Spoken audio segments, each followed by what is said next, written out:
Media নিয়ে ও রুমের মধ্যে বসে বসে ওয়াজ করতো, আজকে ভাইরাল। সমস্ত বাটপার তাশরিফদের কারণেই।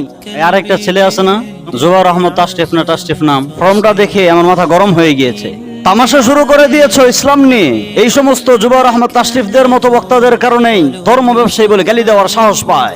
আরেকটা ভণ্ড বক্তা আছে না, আরেকটা ছেলে আছে না আমাদের জুবাইর আহমদ তাশরিফ নাম, জুবাইর আহমদ তাশরিফ। এই ছেলেটাকে মোটামুটি ভালো জানতাম, কিন্তু ওকে নিয়ে গাড়াগাড়ি করার পর আমার মাথাটা হ্যাং হয়ে গিয়েছে। আজীব তামাশা শুরু করে দিয়েছে। 60,000 টাকা কন্ট্রাক্ট করে, ফর্মটা দেখে আমার মাথা গরম হয়ে গিয়েছে। কেন ইমাজিন দ্যাট? এটা কি তামাশা শুরু করে দিয়েছো ইসলাম নিয়ে? পাখা গজিয়ে গিয়েছে। আর ফর্মের মধ্যে স্পষ্ট লেখা 60,000 টাকা কন্ট্রাক্ট তো আছেই, 50% টাকা আগেই দিতে হবে, আর বাকি টাকাটা মাহফিলের 2-3 দিন আগেই। মগের মুল্লুক। আমার বড্ড আফসোস হয়, বাংলাদেশের ওয়াজ মাহফিল কমিটি যারা, এদের ব্যাপারে বড্ড আফসোস হয়। এ কন্ট্রাক্টকারী দুনিয়াদার, যাদের মধ্যে কোনো এখলাস নেই, টাকার ধান্দায় এই সমস্ত জুবাইর আহমদ তাশরিফদের মতো বক্তাদের কারণেই বাংলার জমিনে মানুষ বক্তাদেরকে ধর্ম ব্যবসায়ী বলে গালি দেওয়ার সাহস পায়। এদের কারণেই। এদেরকে ডাকেন কেন?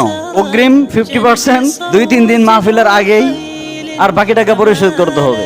নাউজুবিল্লাহ পড়েন। ইসলাম নিয়ে একটা তামাশা শুরু করে দিয়েছে। আমি দেখেছি মুসলিম টিভি নিয়ে, বড় বড় মিডিয়া নিয়ে ও রুমের মধ্যে বসে বসে ওয়াজ করতো, আজকে ভাইরাল। আল্লাহ, এদের দ্বারা তো ইসলামের কোনো ফায়দা হচ্ছে না, এরা ফিতনা ছড়াচ্ছে। এদের কারণে ইসলামটা প্রশ্নবিদ্ধ হচ্ছে। এই সমস্ত দুনিয়াদার আলেমের কারণেই, এই সমস্ত ভণ্ডদের কারণেই, এই সমস্ত বাটপার তাশরিফদের কারণেই ইসলামের দিকে মানুষ আঙ্গুল তুলে তাকায়, আঙ্গুল তুলে কথা বলে। বিশ্বনবীকে এভাবে কন্ট্রাক্ট করে দাওয়াত দিয়েছে, কোথায় পেয়েছে?